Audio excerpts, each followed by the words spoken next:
கிலோமீட்டரில் டிசி வோல்டேஜுங்கிற ஆப்ஷனை வந்து நம்ம வச்சுக்குவோம். நம்ம வச்சுருக்க 20 வாட் சோலார் பேனல்லேருந்து எவ்வளோ ஓப்பன் சர்க்யூட் வோல்டேஜ் வந்துட்டுருக்குங்கிறத நம்ம இதை வச்சு செக் பண்ணலாம். இப்போ நம்ம சோலார் பேனலை வந்து சன்லைட் படுற மாதிரி இடத்துல வச்சு எவ்வளோ ஓப்பன் சர்க்யூட் வோல்டேஜ் வந்துட்டுருக்குங்கிறத நம்ம பார்ப்போம். இப்போ 18 வோல்ட் வந்து நம்மளுக்கு வந்து விஓசி வந்துட்டுருக்கு.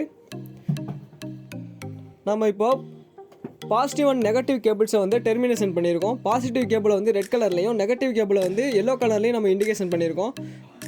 கேபிள் டெர்மினேஷன் கம்ப்ளீட் பண்ணதுக்கப்புறம் இந்த கேப்பை வச்சு இதை க்ளோஸ் பண்ணிக்குவோம்.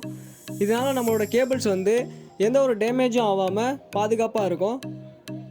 நம்ம சோலார் பேனலில் என்னைக்குமே சவுத் ஃபேஸிங்கில் பார்த்த மாதிரி தான் வைக்கணும். நம்மளோட ரூஃப் வந்து சவுத் ஃபேஸிங்கில் தான் இருக்குது. So no problem. நம்ம வந்து இந்த சோலார் பேனலில் ஜஸ்ட்டு வந்து ஃபிட் பண்ணிக்குவோம். இப்போ இந்த பைப்பிங் வழியாக பாசிட்டிவ் அண்ட் நெகட்டிவ் கேபிள்ஸ் வந்து கீழே உள்ள சார்ஜ் கண்ட்ரோலருக்கு போகுது. இப்போ நம்ம சோலார் பேனலை வந்து ரூஃபில் வந்து ஃபிட் பண்ணியாச்சு.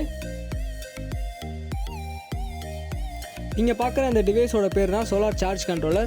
இந்த டிவைஸோட ஃபங்க்ஷன் என்னென்னு பார்த்தீங்கன்னா, சோலார் பேனல்லேருந்து வர டிசி வோல்டேஜை பேட்டரியில் வந்து ஸ்டோர் பண்ணுறதுக்கு இந்த டிவைஸ் வந்து யூஸ்ஃபுல்லாக இருக்கும். ஒன்ஸ் நம்மளோட பேட்டரி வந்து ஃபுல்லாக சார்ஜ் ஆகிடுச்சுன்னா இந்த டிவைஸ் வந்து சார்ஜிங்கை வந்து ஸ்டாப் பண்ணிக்கும். இதனால் நம்மளோட பேட்டரிக்கும் நம்மளோட பேனலுக்கும் எந்த ஒரு டேமேஜும் ஆகாமல் பாதுகாப்பாக இருக்கும்.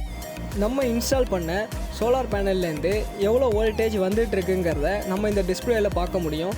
இப்போ கரெக்டாக எவ்வளோ வோல்டேஜ் வந்துட்டுருக்குன்னா 13.2 வோல்ட் இப்போ சோலார் பேனல்லேருந்து வந்துட்டுருக்கு.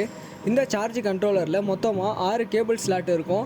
அதில் மொதல் 2 கேபிள் ஸ்லாட் வந்து சோலார் பேனல்லேருந்து வர பாசிட்டிவ் அண்ட் நெகட்டிவ் கேபிள்ஸை நம்ம கனெக்ட் பண்ணியிருக்கோம். ரெண்டாவது பேட்டரியிலேருந்து வர பாசிட்டிவ் அண்ட் நெகட்டிவ் கேபிள்ஸை ரெண்டாவது இதில் கனெக்ட் பண்ணியிருப்போம். மூணாவது லைட் சிம்பிள் போட்டிருக்கிறது வந்து லோடுக்காக கொடுத்துருக்காங்க.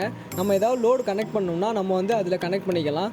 நம்மளோட பேட்ரி பேக்கப் என்னன்னு பார்த்தீங்கன்னா 12 வோல்ட்டு 7 ஆம்ஸ் பேட்டரியை வந்து நம்ம வந்து யூஸ் பண்ணியிருக்கோம். லோடில் வந்து 5 வாட்ஸ் எல்இடி பல்பை வந்து நம்ம யூஸ் பண்ணியிருக்கோம். இந்த மாதிரி உங்கள் வீட்லேயும் எளிமையான முறையில் சோலார் சிஸ்டமை இன்ஸ்டால் பண்ணலாம். தேங்க்யூ ஃபார் வாட்சிங் வீடியோ. இந்த வீடியோ பிடிச்சிருந்துச்சுன்னா லைக் பண்ணுங்கள், ஷேர் பண்ணுங்கள் அண்ட் கமெண்ட் பண்ணுங்கள்.